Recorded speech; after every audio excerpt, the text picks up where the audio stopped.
Hey everybody, hope you're having a great week, staying warm out there. I know a lot of kids are very happy to be out of school in this, what was supposed to be the bad ice storm, but the roads, luckily for us, were fine. Nothing like last year.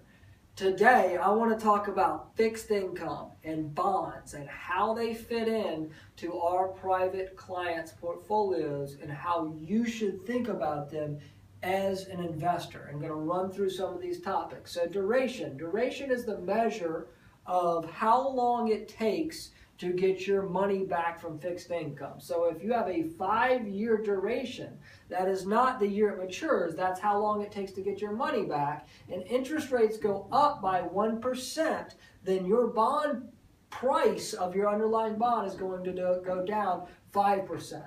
The question is, well, what's the right amount of duration you should have in a portfolio? We like to believe the less risk you have, because the fixed income is supposed to be the safe money, then you want that to be able to protect you. So it also depends on the coupon payment. If interest rates go up slowly, the price of your bond is going to decline. But if the coupon is such, it's going to be okay. You're still going to make more money than cash. So that's one way to think about how to think about duration.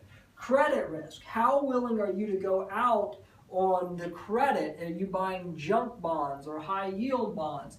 That is going to affect the underlying price of the bond drastically, and it's going to make it much more volatile. I personally like in the fixed income portion or the safe money portion, not necessarily just fixed income, the safe money portion, to have low credit risk, because you want to make sure that the bond part of your portfolio is going to act how it should, or at least I keep saying the safe money part of your portfolio. Foreign debt.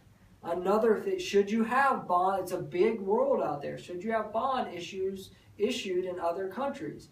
I believe that you should have some exposure to foreign debt, foreign bond markets.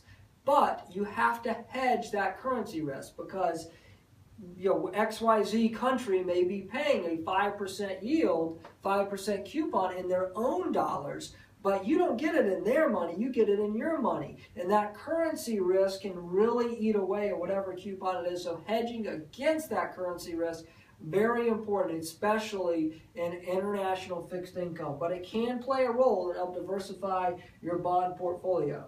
Inflation-protected securities. If you expect inflation to go up over time, you want to have some part of your bond portfolio that's going to be protected against that. As inflation goes up, this is going to give you that hedge, along with what equities should do too, but not quite the volatility. Preferred stocks, that is not at all a bond-like position. That is a stock position. It's got a lot of underlying risk, will decline in value with the market. It plays a role, and I like them as part of the equity portion, the part of the risk-on portion, but as part of the safe money, it certainly doesn't make any sense in regards to safe money.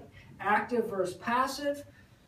Passive almost always wins in the fixed income market. 15%, only 15% of bond managers beat their benchmark over the last decade, so a very low percentage. And the reason why that is you have to take more risk in fixed income to make up for your fee, especially in an environment where interest rates are so low. So just looking at some funds that I've seen, you've got to be, let's say you're paying 1% management fee or 50 basis points management fee inside of a actively managed fixed income. Well, the manager knows he's got to do something to beat that fee. So what he's going to do, he's going to go further out on duration risk. He's going to go lower down the credit quality and start buying junk and high yield things. So that's an inherent kind of conflict of interest in actively managed bond funds and why they don't outperform.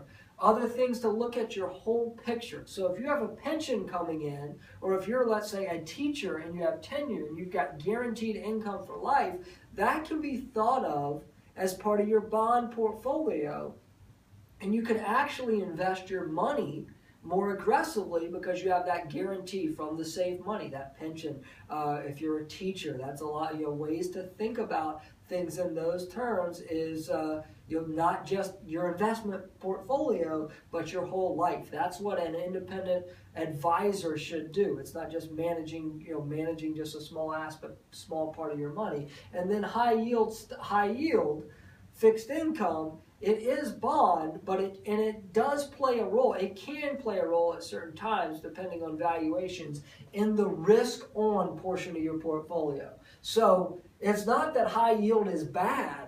It's just I don't find it very valuable in a portfolio that, if you have 60% stock, 40% bond, and 20% of your bond is high yield, then you've really got 80% stock-like volatility. And that's not what people expect, or what you should expect from your fixed income. You don't start just trying to reach out for more risk. That's more risk, and it's not bad if you look at it as part of the risk-on portion of your money that's invested. So I hope this answered some questions. If you have more questions, there's a lot to learn about this. Call us. I'm giving away the book, Index Funds, 12-Step Recovery Program for Active Managers. It's very well worth the read. Call us 770-984-2312.